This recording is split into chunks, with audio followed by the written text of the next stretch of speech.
오늘은 사도신경 장사한 지 사흘 만에 죽은 자 가운데서 다시 살아나시며 이 부분에 대해서 살펴보려고 하는데요. 지난 4월에 있었던 성금요 예배 때 제가 D.E. 호스트 선교사님을 소개해 드린 적이 있었습니다.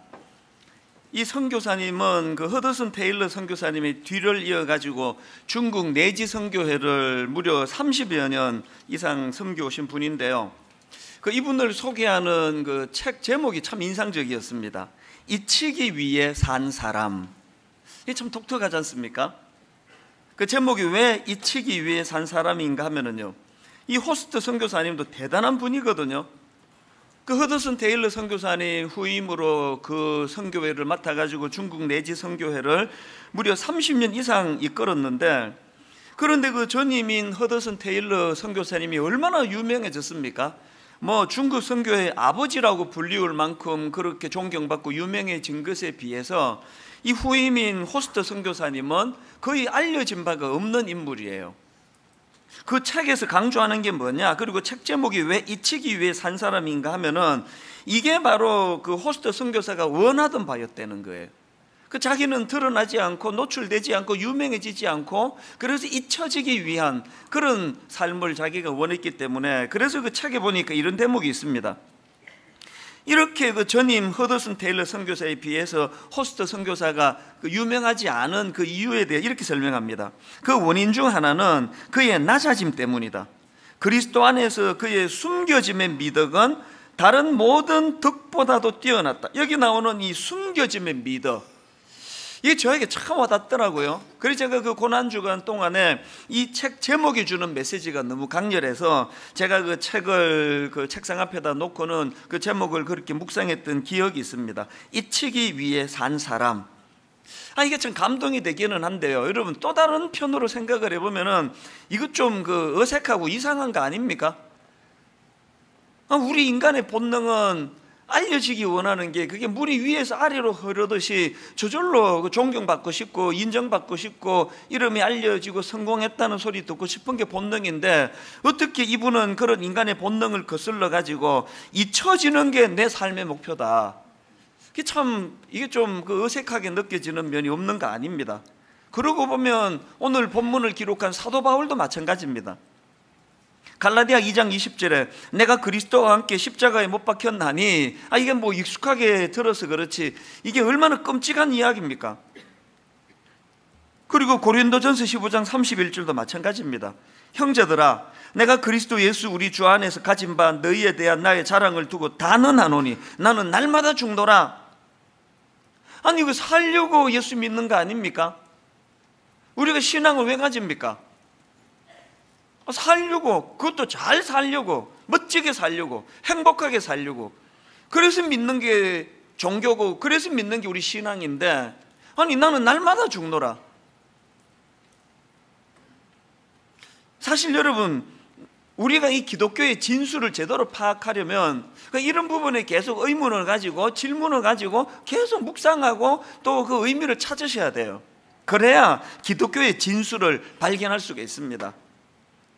사도 바울은 어떻게 이런 인간적인 본능을 억누르고 나는 그리스도와 함께 십자가에 못 박혔다, 나는 날마다 죽노라. 그리고 저도 또 이런 말이 좋아가지고 우리 장로님이 막 이렇게 큰 액자를 글을 새겨가지고 나는 날마다 죽노라, 이게 문 열고 제 사무실에 딱 들어가면은 큰 글씨로 눈에 뜨이는 벽에다 이거 붙여놓은 거예요. 그 장로님은 사무실에 날마다 잘 되소서 이런 걸 써서 줘야지, 나는 날마다 죽노라 이걸 써갖고 오는 거는 신뢰 아닙니까?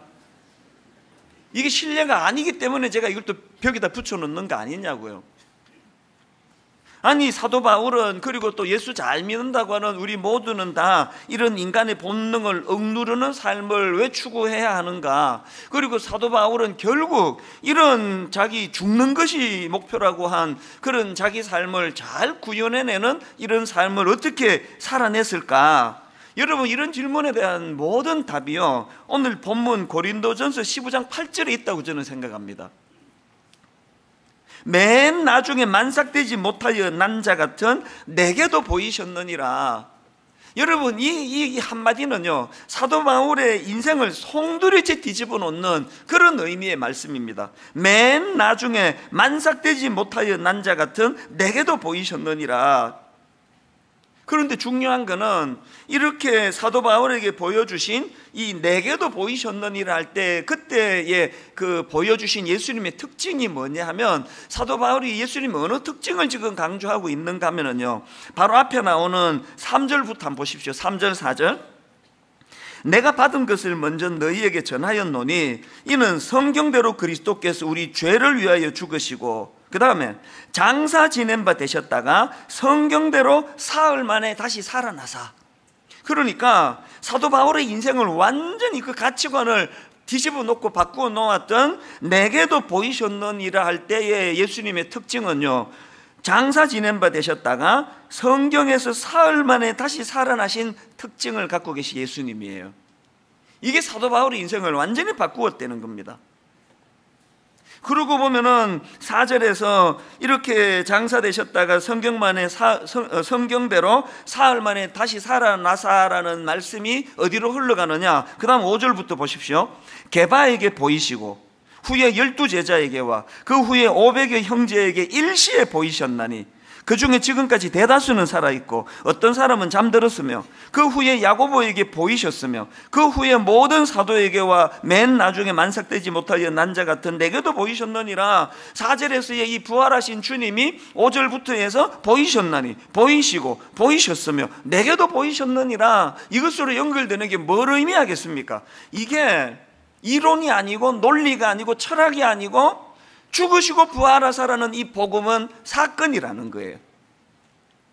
우리가 그 사도신경을 고백할 때 본디오 빌라도에게 고난을 받아서 십자가에 못 박혀 죽으시고 그 다음에 장사한 지 사흘만, 이걸 왜 넣어놨을까요?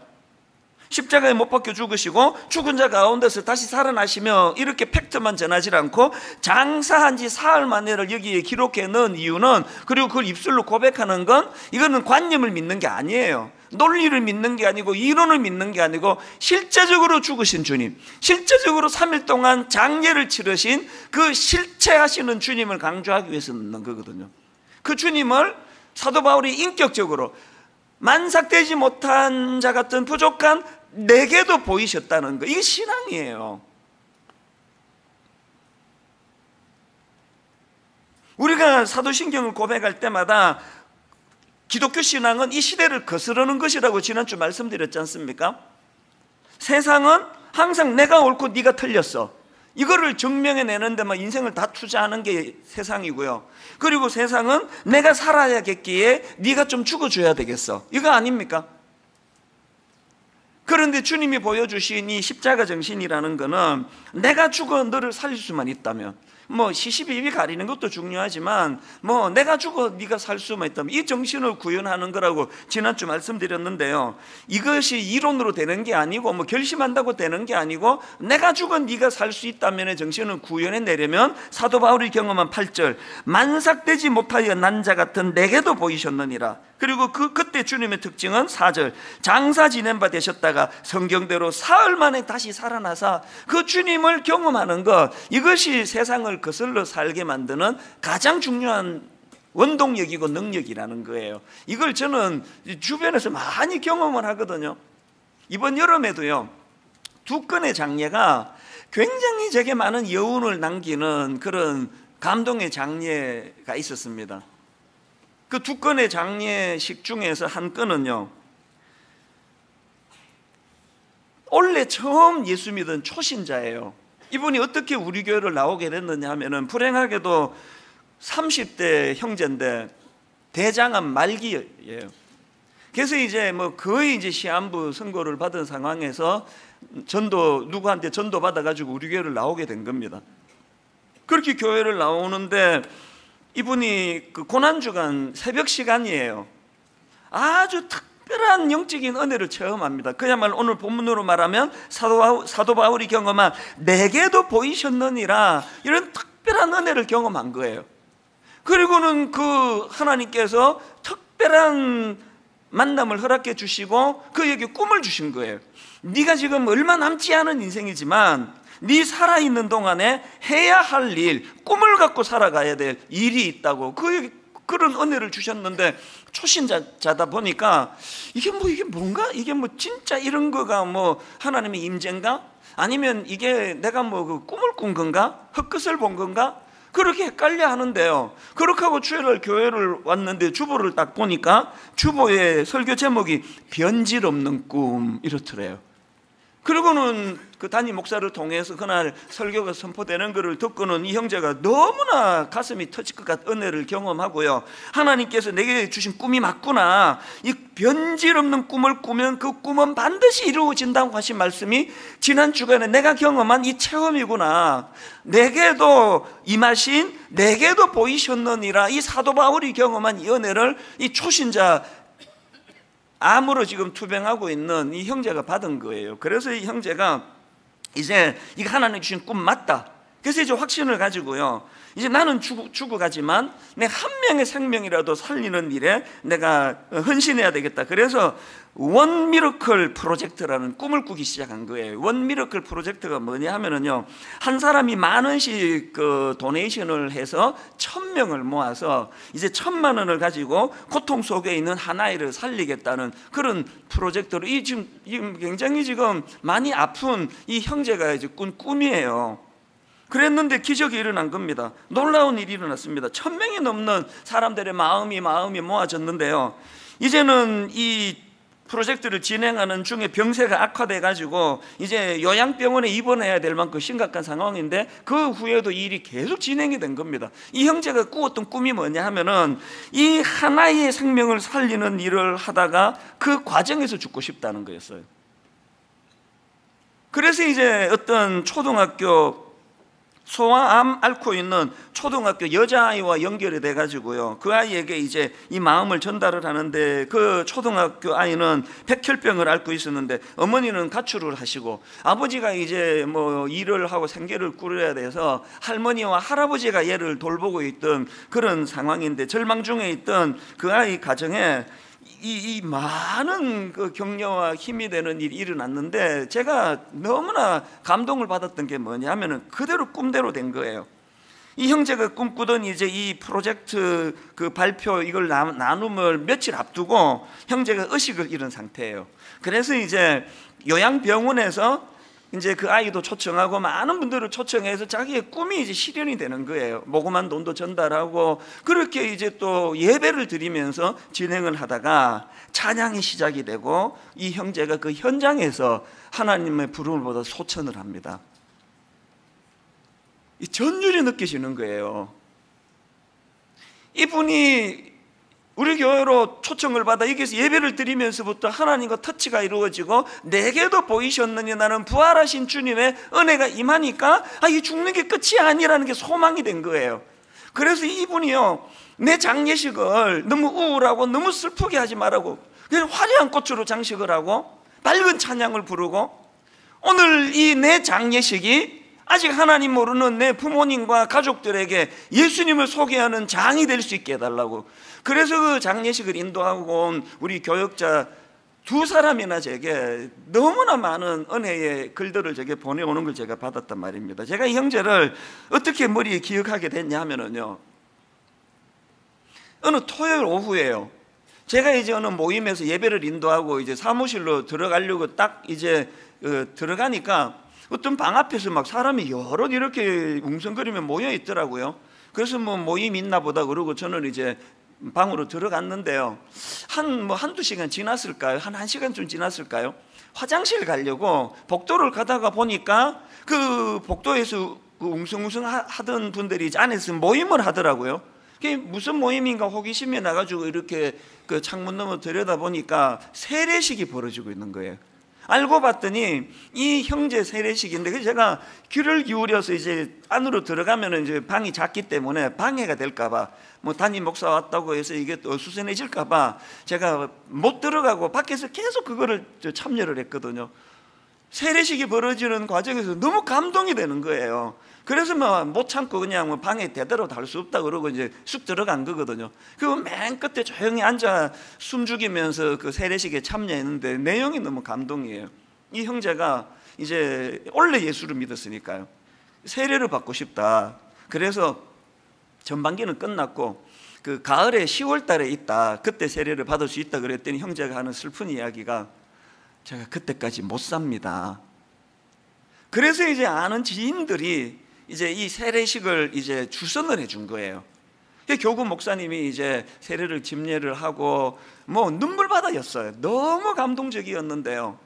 그리고는 이 형제가 세례를 받고 자청해서 자기가 특순을 하겠다고, 그러면서 이분이 부른 찬양이 Born Again이라는 제목의 복음성가입니다. 가사가 이렇더라고요.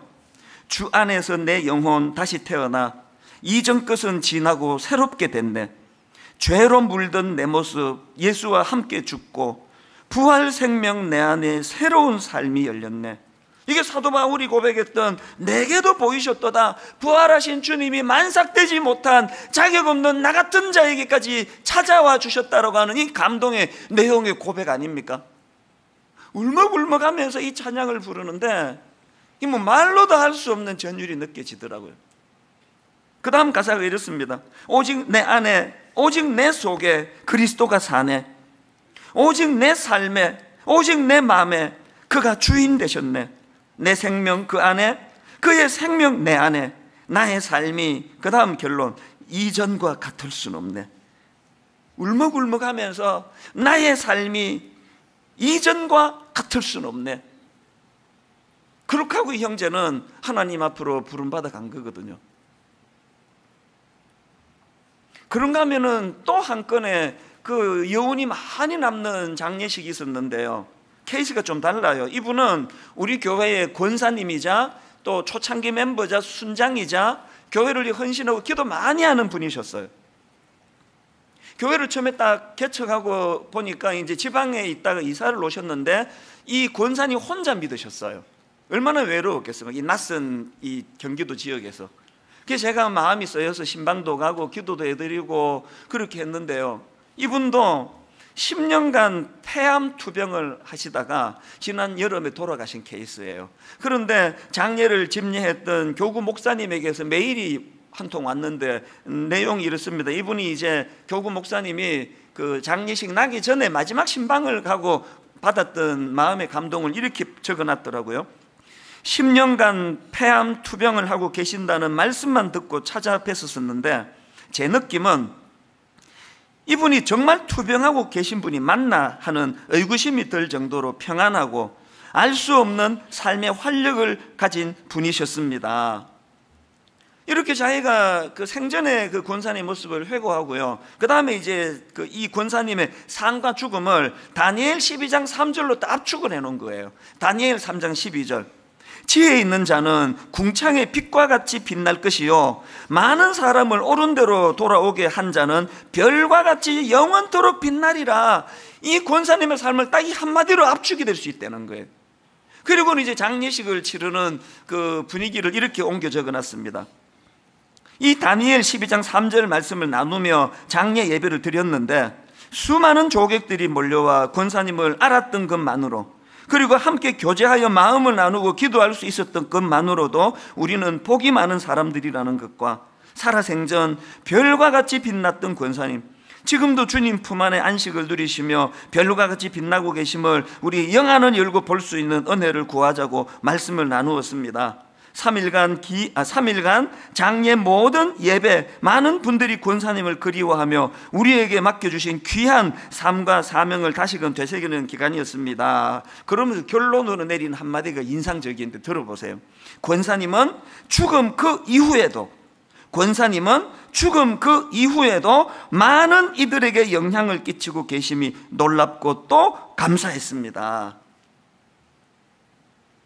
사도 바울이요, 나는 날마다 죽노라 이렇게 고백하는 건요, 막 우울하고 비관하고 막 죽어버려야 되겠다 이런 차원의 날마다 죽음이 아니에요. 사도 바울의 나는 날마다 죽노라의 이 죽음은요, 바로 이 권사님을 본 우리 교구 목사님의 느낌 그대로를 담은, 내가 죽어 니들이 살 수 있다면, 내가 죽어 우리 하나님이 영광을 받으실 수만 있다면. 저는 야구를 좋아하는데요, 이 야구가 정말 복음적인 요소가 하나 있습니다. 모든 스포츠에서 유일한 룰인데요, 희생 번트라는 게 있습니다. 희생 플라이라는 게 있습니다. 내 앞에 사람이 안타를 치고 1루로 달려가는 성공을 했단 말이에요. 그 다음 사람은 안 하고 싶겠습니까? 나는 안타 치고 싶지 않습니까? 그런데 희생 번트를 대요. 그건 죽으려고 하는 번트예요. 자기가 죽어서 저 선수가 2루까지 가게 하면 성공했다고 기뻐하는 게 희생 번트예요. 희생 플라이도 같은 거 아닙니까? 지금 자기 동료가 3루에 있습니다. 내가 멋있게 한 방 쳐서 저 선수가 오면은 내가 이제 그 영웅이 되는 건데, 희생 플라이는 뭔지 아시죠? 그냥 공을 높이 띄워가지고 죽는 거거든요. 그래서 희생 플라이예요. 내가 죽어, 네가 점수를 낼 수만 있다면. 이게 그리스도가 우리에게 원하는 나는 날마다 죽노라의 삶. 저는 이런 점에서 유진 피터슨이 쓴 책 부활을 살라, 이 책 제목이 너무 좋아가지고요, 이 책도 지금 저는 지난 한 주 내내 제 책상에 올려놓고 부활을 살라, 부활을 살라. 거기 보면 저자가 이런 말을 합니다. 우리가 그리스도인의 삶을 살면서 성숙해질 수 있는 토대는 바로 예수님의 부활이다. 우리가 그리스도인의 삶을 살면서 성숙해질 수 있는 토대가 왜 예수님의 부활일까요? 거기에 이런 내용도 있습니다. 예수님의 부활을 그리고 관로하고요, 그 거대한 신비와 거기에서 흘러나오는 전례 없는 에너지를 자주 묵상해야 한다. 지금 예수님의 부활을 거대한 신비라고 표현한 것과 동시에 예수님의 부활을 거기서 흘러나오는 전례 없는 에너지를 내 것으로 삼아야 하는 에너지로 지금 부활을 받아들이고 있는 거예요. 이게 뭘 의미하는지 아십니까? 이런 맥락에서 저는요, 우리가 사도신경을 고백할 때마다 우리가 이 부활의 삶을 살아야 하는 이유 두 가지를, 이 유진 피터슨이 왜 이런 말을 했는지를 설명하면서 두 가지를 말씀드리고 싶은데요, 여러분, 첫째로요, 우리가 부활의 삶을 살아야 하는 이유가 뭐냐? 좁은 시야에서 벗어나게 하기 때문입니다. 그저 눈에 보이는 이 땅에서의 삶밖에는 볼 수가 없다가 보니까 그냥 안달복단하고 불안하고 두렵고, 뭐 감기라도 오면은 뭐 이러다 죽는 거 아니냐고 막 늘 그렇게 노심초사 막 그렇게 살아가는 우리들, 이 좁은 시야, 이런 우리들 입장에서 장사한 지 사흘 만에 죽은 자 가운데서 다시 살아나시며라는 이 신앙 고백이 얼마나 우리의 시야를 확장시켜 주는지를 경험하신 분은 다 아실 거예요. 아까 그 형제가 이제 거의 시한부 가을에 세례도 못 받는다고 할 만큼 지금 한두 달, 두석 달 지금 남아있는 그 생애 가운데 갑자기 너무나 담대해져서 내 남아있는 생애 동안에 내가 죽어 그 소아암 걸린 애 하나를 내가 살려야 되겠다라는 사명으로 연결할 수 있는 여유는 그의 시야가 넓어졌기 때문이에요. 예수 그리스도를 만나고 났더니 이게 다가 아니네, 이게 다인 줄 알았는데 어떻게 해서든 이거 그냥 아등바등 더 살아야 되는 삶이라고 생각했는데 여유가 생기는 거거든요. 이게 시야의 문제예요. 제가 앞에서 언급했던 호스트 선교사도 마찬가지 아닙니까? 누구라서 전임인 허드슨 테일러 선교사 이상으로 나는 더 유명해질 거야, 이 본능이 없는 사람이 어디 있냐고요. 그런데 부활하신 예수 그리스도를 영접하고 나니까 시야가 넓어졌어요. 꼭 이 땅에서 인정받는 것만이 성공이 아니라는 걸 알았기 때문에 이 땅에서는 잊혀져도 하나님 나라에서 가치 있는 일을 하며 살고 싶다. 그러니까 지금 본인은 원하지 않았지만 지금 시간이 갈수록 이분에 대한 존경심이 더 커지고 있는 거거든요. 사도 바울도 마찬가지 아닙니까? 나는 날마다 죽노라 이렇게 담대하게 고백할 수 있는 거는 부활하신 주님이 만삭되지 못한 나 같은 것도 만나 주셨기 때문에, 시야가 넓어졌기 때문에 이 땅에서는 고난당하고 이 땅에서는 손해보고 이 땅에서는 억울하다 할지라도 이게 다가 아니다, 그런 마음이 사도 바울로 하여금 이런 여유 있는 삶을 살게 만든 거 아닙니까? 여러분, 믿음이 좋다 그러는데 안달복달 하시는 분이 계시다면 그거는 모순이에요. 우리말로 번역된 사도신경에는 이게 빠져 있는데요, 라틴어 원전이나 혹은 영어 버전으로 보면은 본디오 빌라도에게 고난을 받아서 십자가에 못 박혀 죽으시고 장사한 지 그 다음에 음부에 내려가셨음이라는 표현이 있습니다. 이건 총 정리하는 의미라고 저는 생각을 해요.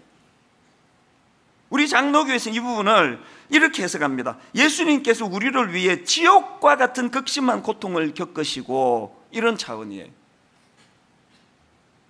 주님의 십자가가 얼마나 놀라운 그분의 대가 지불을 통해 이루어졌는가를 사도신경을 고백할 때마다 우리가 그것을 마음으로 감동하셔야 되고요. 그러나 여러분, 십자가가 이런 주님의 희생으로 이루어졌다는 감동만으로 끝나서는 안 됩니다. 십자가가 그런 주님의 희생적인 사랑으로만 끝났으면 이거는 의미가 없는 거예요.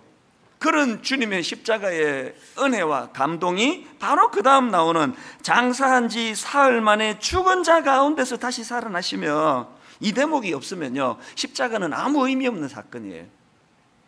이런 차원에서 여러분, 본디오 빌라도에게 고난을 받아서 십자가에 못 박혀 죽으시고 할 때 우리를 향하신 한량없는 그 사랑에 대하여 마음이 뜨거워지셔야 되고요. 그런가 하면 바로 연이어 장사한 지 사흘 만에 죽은 자 가운데서 다시 살아나시며 할 때는 비장해져야 돼요. 아버지, 내 시야가 넓어지기 원합니다. 몰라서 이렇게 맨날 고통하고, 몰라서 맨날 이렇게 불안하고, 몰라서 맨날 안달복달하는 내 인생인데, 부활하신 주님 내게도 보여주시는 은혜로 말미암아 이 땅에서의 삶의 여유가 되찾아지기를 원합니다. 이 소원이 이 고백 안에 담겨져야 되는 거예요. 근데 계속 강조하지 않습니까? 인생은 어디까지 보느냐의 문제, 시선의 문제, 우리 시선 좁음의 문제가 치명적인 문제예요. 한 몇 주 전에도 말씀드렸던 기억이 나네요. 한 4살 먹은 애가 요 길거리에서 공놀이 하면요, 운전자들은 다 엉금엉금 기어가야 돼요. 언제 튀어나올지 몰라요. 걔는 어려가지고 시선이 너무 좁아가지고요, 온 지구가 저 공밖에 없는 거예요. 요 공밖에 없기 때문에 이 공이 길거리로 튀어나가면 뭐 다른 아무것도 없습니다. 공만 있는 거예요. 뭐 차가 오거나 말거나, 그래서 위험한 거예요. 혹시 여러분, 애는 4살이니까 그런데 40살이 되고도 60살이 되고도 이런 애 같은 사람 없습니까? 공밖에 안 보이는 인생, 뭐 공 하나만 없어지면 인생이 끝난 것처럼 생각하는. 요즘에 우리나라에서 이 확증 편향이라는 그런 용어를 종종 쓰는 걸 제가 보는데, 심리학 용어 아닙니까? 이 확증 편향이 뭐냐 보니까 자기의 선입관을 뒷받침하는 근거만 수용하고 자신에게 유리한 정보만 선택적으로 수집하는 것이다. 자기가 보고 싶은 것만 보고 믿고 싶은 것만 믿는 현상인데 정보의 객관성과는 상관없다. 이게 지금 한마디로 시야 좁음, 어린아이의 공놀이, 그거 아닙니까? 막 온 세상이 다 이 시야가 좁아가지고, 그래서 전에도 말씀드렸지만 세상에서 제일 무서운 사람이 책 한 권만 딱 읽은 사람이라 그러잖아요. 온 세상의 기준을 자기가 읽은 책 한 권밖에는 기준이 안 되기 때문에 그게 다 시선 좁음의 문제 아닙니까? 저 자신에 대해서 늘 두렵고 두려운 게 그 문제예요. 담임 목사가 매주마다 설교를 하는데 시선이 어린애 공만 쳐다보는 4살짜리 시선이라면 이게 어떻게 되겠냐고, 이 설교가. 그래서 저는 하나님 앞에 늘 시선을 넓혀달라고, 다윗처럼 푸른 초장 너머의 세계를 볼 수 있는 눈을 달라고 그렇게 구하는데요, 그런 저에게 주시는 하나님의 말씀은 골로새서 3장 2절이에요. 위의 것을 생각하고 땅의 것을 생각하지 마라. 시선을 넓혀라는 이야기예요. 이 골로새서 3장 2절에서 위의 것을 생각하고 땅의 것을 생각하지 말라고 조언해 주시는 주님께서 대안도 주세요. 바로 1절에서 그것이 가능하도록 1절을 보세요. 그러므로 너희가 그리스도와 함께 다시 살리심을 받았으면 위의 것을 찾으라. 거기는 그리스도께서 하나님 우편에 앉아 계시느니라. 여러분, 그리스도와 함께 다시 살리심을 받은 그 예수 믿은 지 원래 예수 믿었다니까. 원래 예수 믿고 지난 여름에 주님 앞으로 간 이 젊은 형제도 시야가 트여져서 참 남은 생에 몇 년 더 사느냐, 몇 달 더 사느냐의 문제가 아니라 하나님 만나고 하나님 주시는 사명을 따라 사는 게 인생이라는 넉넉한 여유. 세상에 40도 안 된 이 형제가, 가정도 있는 형제가 눈을 못 감고 죽어야 되는 게 인생의 연약함인데 어쩜 그렇게 여유있게 내 장례식은 너무 슬프게, 너무 우중충하게 그렇게 안 했으면 좋겠다, 축제가 되면 좋겠다, 그런 여유로움을 죽을 수 있는 이 형제의 결정적인 비결은 시야의 문제예요. 어디까지 보느냐의 문제. 저는 오늘 예배 드리는 여러분 모두도 사도 바울처럼 부활하신 주님 내게도 임하셨느니라, 이 은혜로 말미암아 부활신앙을 장착한 그런 믿음 생활 되시기를 바랍니다.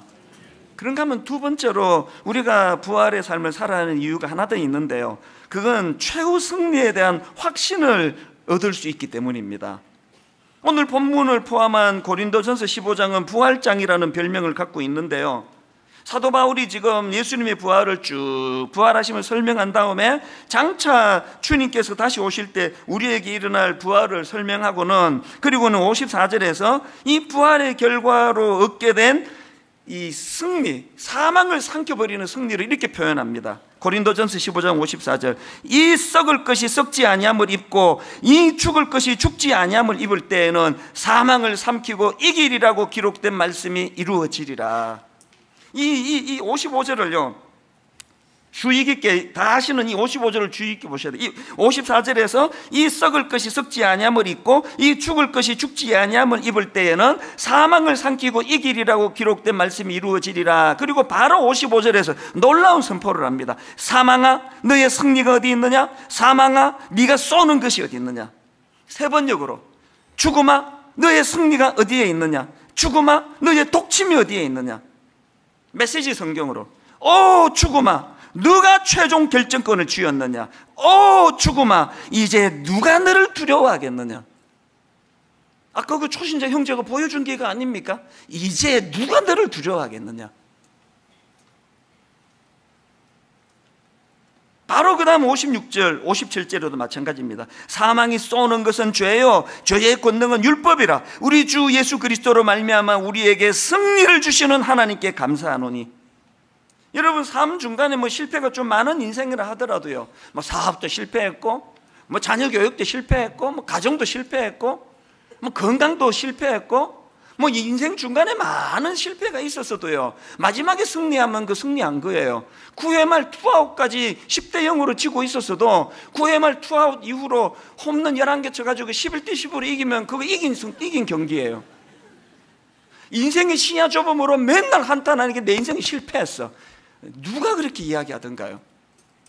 아직 결과도 안 나왔는데 내 인생이 실패했어. 그 시야 좁음에서 나오는 헛소리예요 그거. 아니 그 끝도 안 났는데 어떻게 결과를 이렇게 빨리 이야기하십니까? 시야가 넓어지면 이렇게 선포하게 되는 거예요. 오 죽음아 누가 최종 결정권을 쥐었느냐? 오 죽음아 이제 누가 너를 두려워하겠느냐? 사망이 쏘는 것은 죄요 죄의 권능은 율법이라. 우리 주 예수 그리스도로 말미암아 우리에게 승리를 주시는 하나님께 감사하노니. 한 가지 말씀만 드리고 오늘 말씀을 마무리하려고 하는데요, 만족지연 능력이라는 용어가 있습니다. 사전을 찾아보니까 만족지연 능력이 뭐냐? 장래의 더 큰 성과를 위해서 자신의 충동과 감정을 통제하며 눈앞의 욕구를 참는 능력, 이게 만족지연 능력이래요. 그래서 여러분 나중에 누리게 될 더 큰 만족을 꿈꾸면서 현재 누리게 되는 작은 만족을 포기하는 거, 이게 만족지연 능력이라면요, 이번 기말고사에 전교 1등 하는 애는 만족지연 능력이 있는 애예요. 올림픽에서 금메달 따는 선수 만족지연 능력이 있는 선수예요. 제가 어느 글에 보니까요, 올림픽에 출전해가지고 메달을 노리는 선수들의 훈련 과정이 얼마나 극심한지 차라리 교통사고로 죽었으면 좋겠다는 생각이 든대요. 교통사고로 다리 부러졌으면 좋겠다. 그 극심한 고통을 왜 그러면서도 참아냅니까? 만족지연 능력이 있기 때문이에요.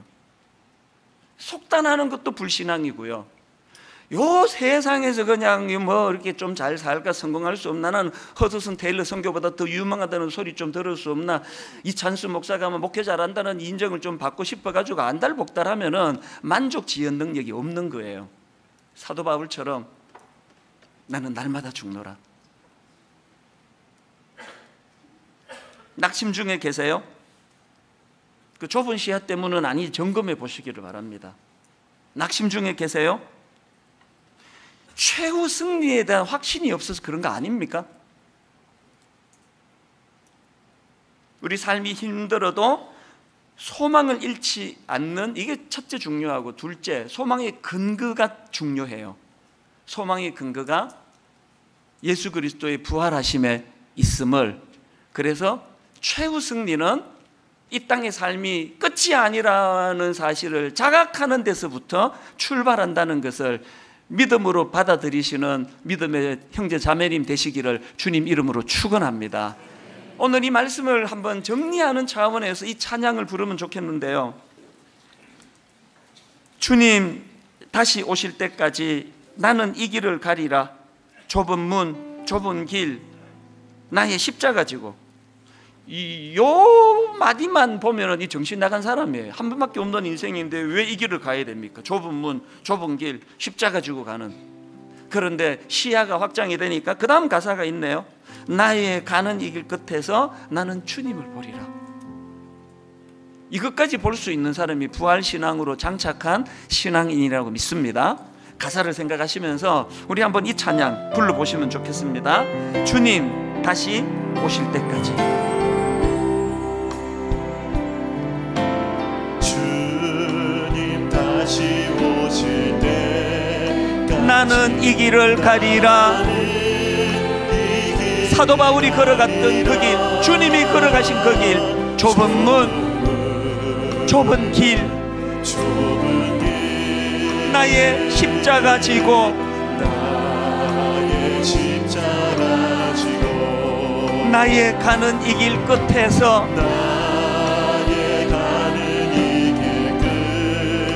나는 주님을 보리라. 우리에게 이 소망이 있어야 되는 거예요. 영광의 내 주님,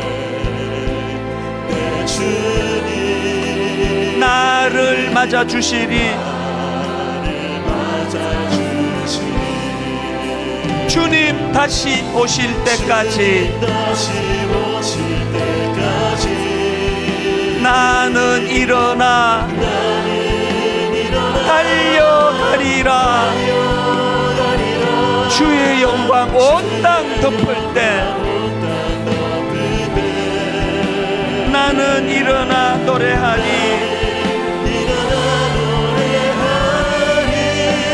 내 사모하는 주님, 온 세상 구주시라.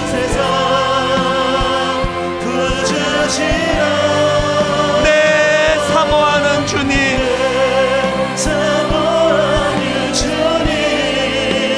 영광의 왕이시라.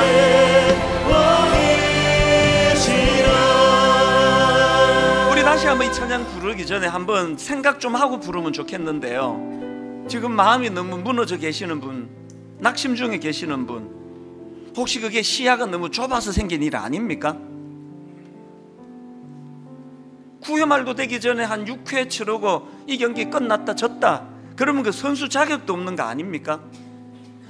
시야가 너무 좁아가지고 여러분 아까 그 확정 편향이라는 거는 자기한테 유리한 정보만 선택하고 수집하는 것이라 그러는데, 자기한테 유리한 정보라고 받아들이는 것들이 전부 유리하지 않은 것들이 인생은 이렇게 어리석은 거거든요. 하나님 시야가 더 넓어지기 원합니다. 아버지 원래 예수 믿은 30대 세상에 가을에 세례를 받을 수도 없을 만큼 짧은 그 삶이 남아있는 그 형제가 부활하신 주님을 만나고 났더니 이 짧은 생에 석 달, 넉 달 남은 이 기간 동안에 나 죽어가는 이 상황에 누구 하나 살리는 일에 내가 헌신하고 싶다고 이 꿈을 가지고 행복하게 마지막까지, 그리고 그 꿈이 이루어지는 현장이 그의 이 땅에서의 마지막. 그래서 내 장례식을 너무 우울하고 너무 슬프게 안 했으면 좋겠다고. 오래 예수 믿은 우리가 갖고 있는 딜레마가 이거예요. 하나님 오늘 저는 그렇게 할 수가 없어. 성령님 인도하여 주시기 원합니다. 눈을 열어주시고 부활하신 주님이 사도 바울을 만나주신 그 주님이 이 초신자 형제를 만나주신 부활하신 그 주님이 오늘도 내 마음에 와 계시다는 사실을 기억하고 넓어진 시야를 가지고 이 찬양의 의미를 되새기기를 원합니다. 묵상하는 마음으로 한 번 더 가사를 음미하며 한마디 한마디 돌아보면서 이렇게 찬양합니다. 주님 다시 오실 때까지, 주님 다시 오실 때까지 나는 이 길을 가리라. 세상 사람들이 싫어하는 길이에요. 좁은 문, 좁은 길, 고난의 십자가 없이 못 갑니다. 나의 십자가 지고. 근데 어떻게 이런 길을 갈 수 있습니까? 나의 가는 이 길 끝에서 나는 주님을 보리라. 영광의 내 주님,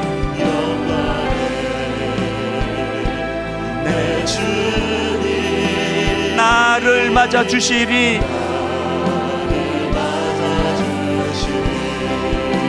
주님 다시 오실 때까지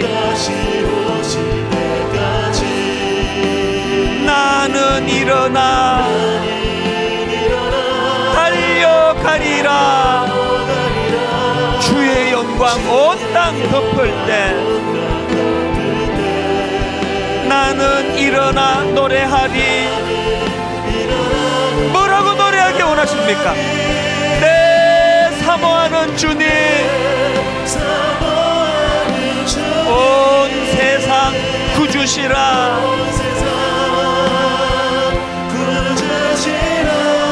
내 사모하는 주님, 영광의 왕이시라. 넓은 시야를 가지고 부활신앙을 가지고 주님 다시 오실 때까지, 주님 다시 오실 때까지 나는 일어나 달려가리라. 주의 영광 온 땅 덮을 때 나는 일어나 노래하리. 다시 한번 힘을 얻어 선포합니다. 내 사모하는 주님, 온 세상 구주시라. 내 사모하는 주님, 영광의 왕이시라.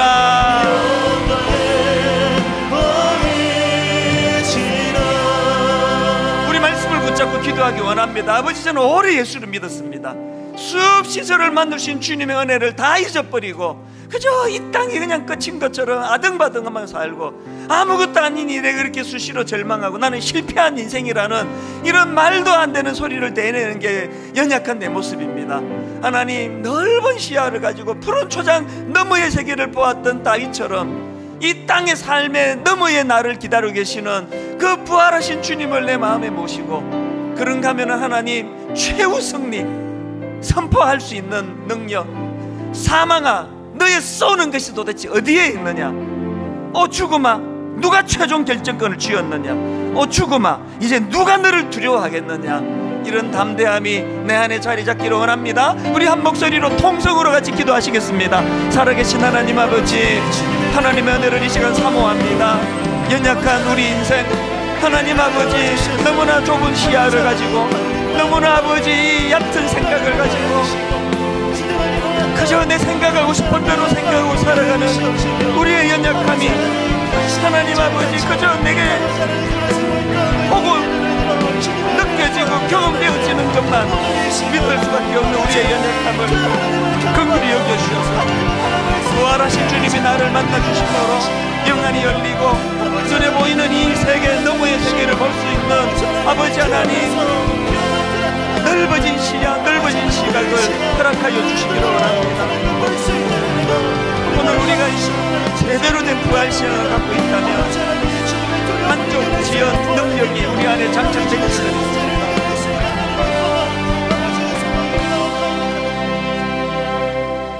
하나님 아버지, 이렇게 오래 예수 믿는다, 주일이면 딴 데 가지 않고 난 교회를 나간다 이렇게 고백하면서도 여전히 우리의 시야는 세상에 고정되어 있습니다. 그저 눈에 보이는 것밖에는 못 보고 내가 느껴지는 것밖에는 더 느낄 수 없는 이 좁기 좁은 세계에 갇혀가지고 아직 시작도 안 했는데 나는 실패한 인생이라고 그저 눈에 보이는 이 땅에서의 모든 것들로만 살아가는 연약한 저희들인데, 오늘 우리가 사도신경을 고백할 때마다 눈에 보이는 이 땅 너머의 세계를 보게 하시고 이 죽음의 경계를 허물어 주신 주님을 바라보며 금방 예수 믿었던 그 젊은 형제처럼 얼마나 오래 길게 사느냐의 문제가 아니라 호흡이 다하는 그날까지 이 땅에서는 그저 섬기고 주님 사랑하고, 그래서 나 자신을 위한 삶은 좀 미루어 만족 지연 능력을 가지고 나중에 누리게 될 더 큰 만족을 위하여 이 충동적인 이 세상에서 억누르고 억제하면서 하나님 그렇게 성숙한 신앙인으로 살아갈 수 있도록 도와주시옵소서. 우리 세상에 호흡하다 보니 우리도 모르게 자꾸 가정에서도 요구하는 것이 날 좀 더 행복하게 해주기 위하여 당신이 수고를 좀 더 해달라고. 부활하신 주님을 만나고 가정을 대하는 태도가 달라져 내가 죽어 당신이 살 수 있다면, 내가 죽어 우리 자녀들, 우리 부모님이 사실 수 있다면, 이런 복음으로 무장된 그런 가정이 되도록 인도하여 주시옵소서. 하나님 그렇게 인도해 주심을 감사드리옵고 예수님 이름으로 기도드립니다. 아멘. 우리 다 자리에서 일어나셔서 찬송가 150장입니다. 우리 1절과 4절의 이 의미를 되새기면서 찬양 드리고 예배를 마무리하겠습니다.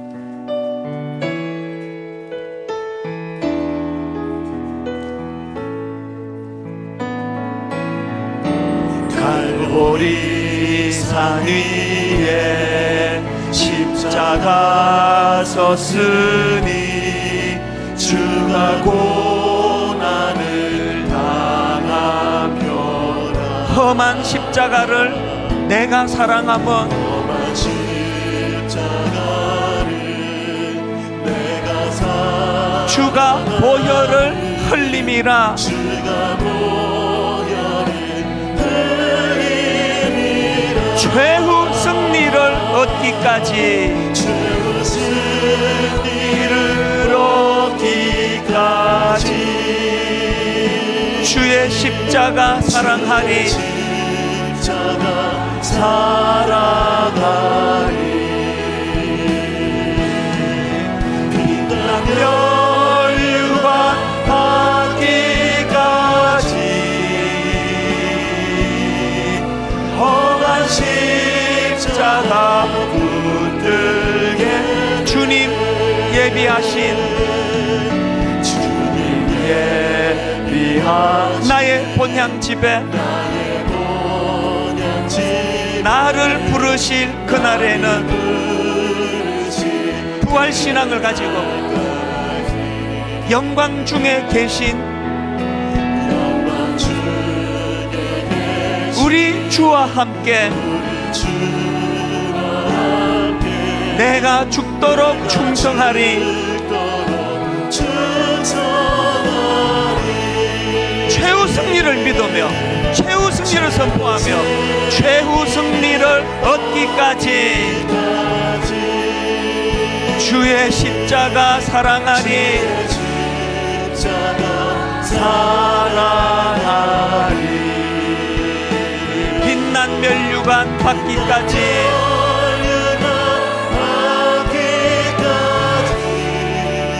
험한 십자가 붙들겠네. 십자가 붙들겠네. 살아계신 하나님, 오늘의 이 말씀의 깨달음이 이번 한 주를 넉넉하고 여유있게 안달복달하지 않는 그런 넉넉한 한 주를 살아내는 원동력이 되도록 인도하여 주시옵소서.